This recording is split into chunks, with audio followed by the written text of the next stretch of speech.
Hey guys, it's Tyler McKinney back here again, and today we're going to get into week 1 of college football. Now, last week we went ahead and we previewed week 0, and we kind of went through and got excited about those games and got really in depth with those games. Well, today what I'm going to do is I'm going to go through and I'm going to go ahead and I'm going to go through the intriguing games that I find that are intriguing, and I'm going to give you my picks on those games, and then we're going to go through and I'm going to kind of give you my thoughts on those games, and then I'm going to give you a few extra ones, and then we'll get on out of here. So let's go ahead and let's start with those intriguing games. Now, what I'm doing is I'm going through the schedule, and I'm picking those games that I think that are going to be some fun games to watch with some intriguing things to look at, and really just kind of some things to really get you into the college football spirit this week 1. Now, let's go ahead and let's get things started off. And we're going to start things off with what the games that are going on Thursday night, because I think there's a couple games that are going on Thursday night that I think there are going to be some really fun games to be able to watch. I've got 2 games for you. The first game is UCLA at Cincinnati, and that line is Cincinnati minus 2.5. And this is going to be really, I think, a really close game, the whole game, and it's going to be one that I'm going to be paying attention to. Why am I going to be paying attention to that game? Well, because it's going to be Chip Kelly's second year as the head coach of UCLA. Now, to add a little bit more on top of this is that they're coming to Ohio to play this game at Cincinnati. And last year, Cincinnati went all the way out to California to play them, and Cincinnati beat them out west. So now that they've got to come all the way across the country, I really want to see how well they do. And I think in this second year, you're going to start seeing some different things from Chip Kelly and the UCLA Bruins. One of the things that I've been really impressed with Jim Kelly is his development of players. So if you look at kind of the rankings of how his recruiting classes have been and where his players are at UCLA, last year wasn't necessarily a great crop of players in their recruiting class, but they've had some, I would say, for the Pac-12, they've been in the upper tier of recruiting the last 3-4 years. So when looking at their roster, they've got a really decent roster. And with Chip Kelly and his strength and conditioning team in there, going through, working with these guys, I really think that they've, especially for over a year now, they've really can take these guys and step them up to the next level and really develop these guys athletically and with their strength, their speed, and their stamina with that. So saying that all, I'm not taking anything away from this Cincinnati team. The Cincinnati team kind of really surprised people last year, going 11-2. That's right, 11-2, a sneaky, quiet 11-2 season. Now, I think that they're going to be a really good team this year, and they might even be a better overall team than they were last year. It's just that they've got a gauntlet of a schedule to run this year. I really do think, though, that they're going to really stay in this game with UCLA. But in the end, I think UCLA is going to win. If I'm looking at this thing, and I'm going to take UCLA and the points, but I think that they'll actually win outright. I think they'll probably win by like 7 points, something like that. I'm looking at this to probably be somewhere around like a 34-24 type of a game. Maybe like a 31-24, something in that range. So that's kind of what I'm looking at with that game, and that's the game that's going to start off right off the bat on Thursday. Now, the second game on Thursday that I'm looking at is just one of those old school rivalry games. There's just a lot of hate between the two teams, and you just never know what's going to happen. And I'm talking about Utah and BYU. In this game, BYU is getting 6 points with that, and I do think that Utah is a much, much better team, but for whatever reason, BYU just gets up for these games. And so with that in mind and thinking about that, I'm actually going to be taking the points on this one. I'm not picking BYU. I'm not picking them to win, but I am taking the points. I think that that Utah's going to win, but I think they're going to pull it out late, or they're just going to have like a slight, like a 3-point lead or a 1-point lead and just take it on in, I think this is really going to be one of those games where it's going to be a struggle for them to get points on both sides of the board. That's just my thought process with it, and that's just kind of how I look and how I see it. So that's pretty much my Thursday games. Now, Friday games, there's going to be tons of games on Friday. Go ahead and watch some college football, but there really isn't anything that I'm just like intrigued by, that I'm just saying this has got to watch football. The first 2 games on Thursday are definitely got to watch football. Now, on Saturday, I've got kind of a few games for you with that. So it starts out with Boise State and Florida State. That game is played in Jacksonville, and Florida State is giving 5 points to Boise State. And this one really intrigues me because this is year 2 under Willie Taggart, and last year they didn't make a bowl. That's the first year in 30 years that they haven't made a bowl. So they really need to turn things around this season because Florida State's not used to losing like that, and they are not going to accept another losing season. I mean, he really needs to win 8 games this year, and I think that this will start it off. And this game, I'm really intrigued to see how Blackman develops as quarterback from last year, and I think Boise State is a very good test to see where Florida State is at. Have they turned this program around? Have things started to click in year 2 with Willie Taggart? Or is this just going to be just kind of the writing on the wall that maybe this just isn't going to work? The reality of it is he's got one of the more talented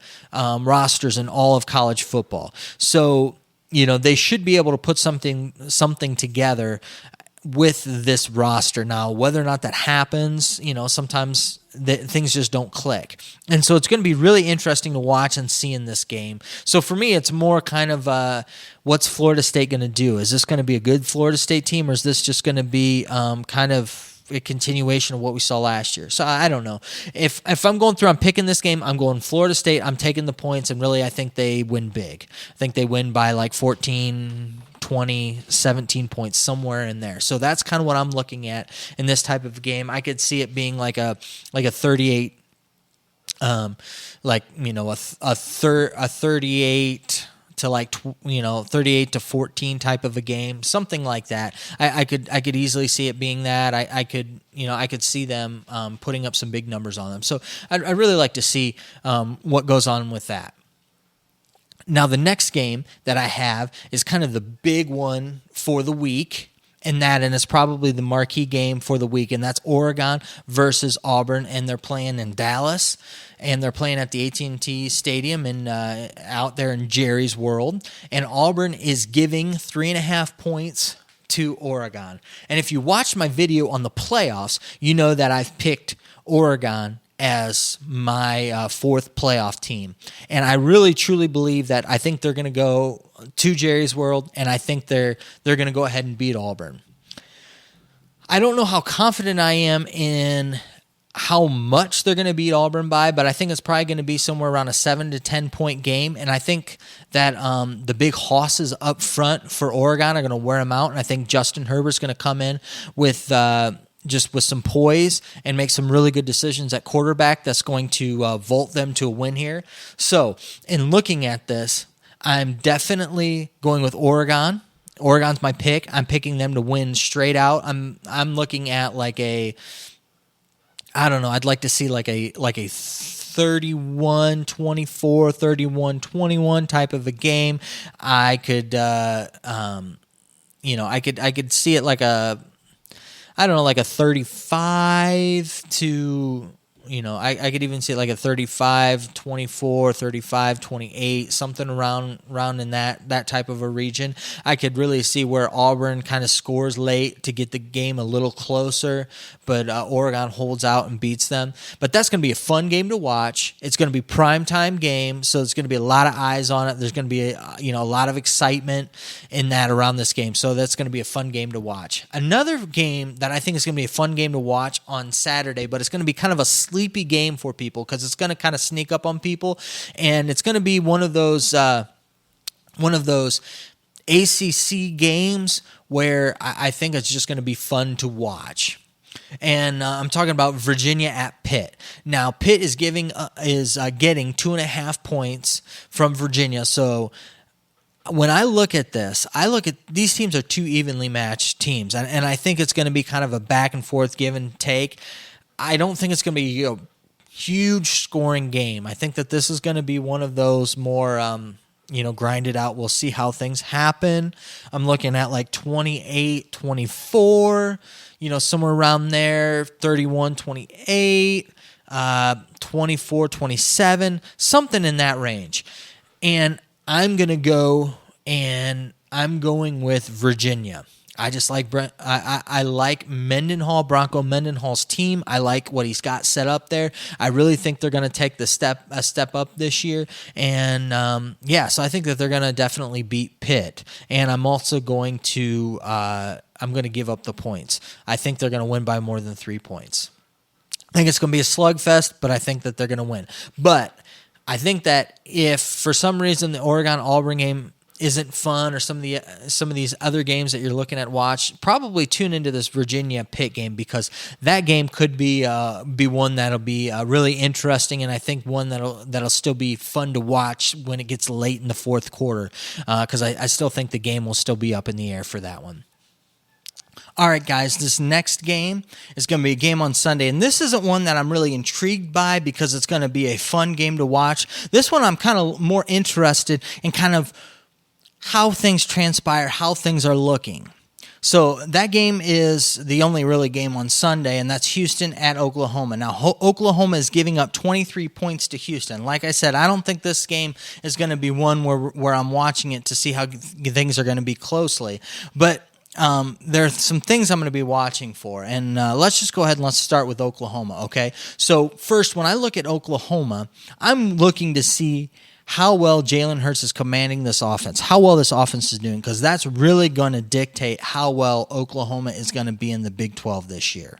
I think this is going to be a good test to see how things are going to shape up, how he's got command of that offense, how they're running that offense, if that's just going to be, just another pickup, just the same old we're used to, where we had Baker Mayfield, then Kyler Murray, and then just the next one down the line, Jalen Hurts. We'll see if that happens. The second thing is that I'm really interested to see how Dana Holgorsen does with this, because Dana Holgorsen, not only does he have history with Oklahoma, with him running the West Virginia program, but now he's going over to Houston. And so it'll be interesting to see how he takes this Houston squad and how he's building up this team, and how well they're going to do against Oklahoma. If I'm looking at this game is more of a rivalry than what I think. Giving up 23 points, I just don't think that that's going to happen. I think that it's going to be a blowout, but I don't think that Oklahoma is going to beat them by more than 3 touchdowns. So I don't really have a score that I'm looking at. I'm just looking at the number and Houston roster and Dana Holgorsen, and I'm just thinking that 23 points is just too many points. That's just kind of what I'm looking at. So those are my intriguing games. So those are going to be the games that I'm going to be paying attention to, and the reasons why I'm going to be paying attention to them. Now I've got the second kind of tier of games, and these are games that are on my radar. And what I mean by is these are games that I'm not necessarily going to be focused in on, but they're going to be games that I'm going to be kind of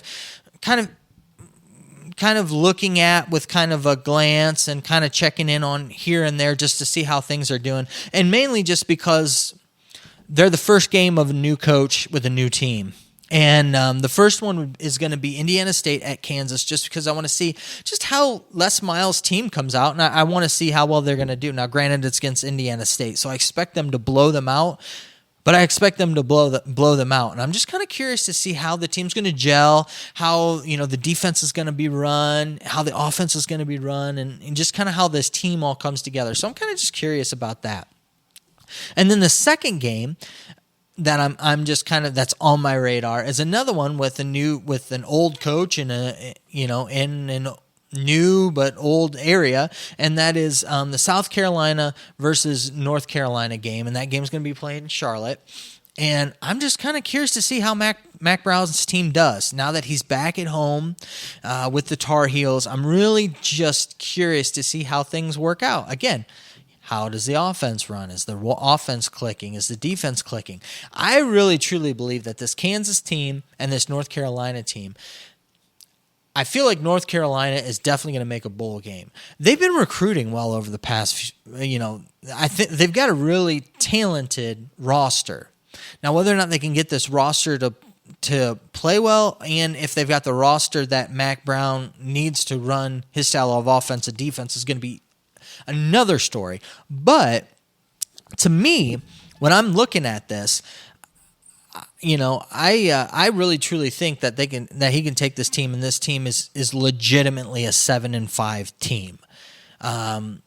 And I think with the excitement, it sounds like there's buy-in around there. It sounds like there's buy-in in Kansas. Les Miles seems to be reinvigorated. I think he really likes this challenge of taking this pretty much broken program and bringing it up from the ashes. And I'm not going to go as far as to say as I think that they're going to make a bowl game, but I think they're going to do a whole heck of a lot better than what people are thinking they're going to do. I truly think that this Les Miles team is going to be really scrappy, and I think they're going to win a couple games that they're not supposed to win. And so I think that they're going to end up with about 5 wins this year. Like I said, I don't think they're going to be making a bowl, but I think that they're going to have people turning their heads, and they're not just going to be this look-over team up on everybody's schedule. And I think with him coming into the Big 12, he's bringing a different mentality into the Big 12. And I think that it's good for the Big 12. So it'll be interesting with that. Like I said, those are 2 games that are on my radar. I really don't have any true picks with it. I'm just kind of intrigued by just these old coaches kind of with the new fire in their belly for football, which has kind of gotten me a little excited. And I kind of want to see what they do with these new programs. So that's pretty much it. But yeah, guys, those are my picks. Those are my intriguing games for the week. I don't know. What do you think? What do you think's intriguing this week? What are you looking forward to? Go ahead and comment down in the comments section. Let me know what you think, what you're looking forward to. Man, college football is back again, and I'm ready to talk about it. I'm ready to discuss it. So go ahead and put your comments down there and let me know what you think. All right, guys. Well, I know that you're busy, and I know that I'm busy, so let's get on out of here. You guys have a good night. Bye.